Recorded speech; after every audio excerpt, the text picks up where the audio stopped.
যে আজকে যারা প্রবীণ তাদেরকে সম্মান দেওয়া হচ্ছে এবং যারা এসএসসি এবং এইচএসসি পাস করেছেন তাদেরকেও সম্মান দেওয়া হচ্ছে। আমাদের প্রতি আল্লাহ তাআলার সবচেয়ে বড় দান হচ্ছে ইলম বা জ্ঞান।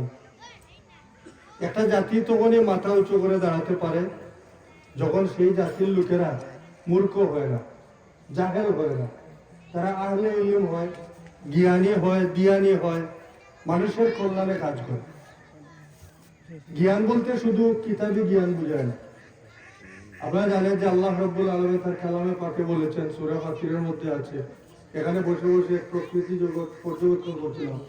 আল্লাহ তাআলা বলছেন, বিসমিল্লাহির রহমানির রহিম, আলাম তারা আন্নাল্লাহা আনজালা মিনাস সামাই মাআ ফাআখরাজনা বিহি সামারাত মুখতালিফান আলওয়ানুহা ওয়া মিনাল জিবালি জুদাদুন বিদুন ওয়া হুমরুম মুখতালিফুন আলওয়ানুহা ওয়া গারাবিবু সুদ ওয়া মিনান নাসি ওয়াদ দাওয়াবি ওয়াল আনআমি মুখতালিফুন আলওয়ানুহু কাযালিক ইন্নামা ইয়াখশাল্লাহা মিন ইবাদিহিল উলামা ইন্নাল্লাহা আজিজুন হাকীম।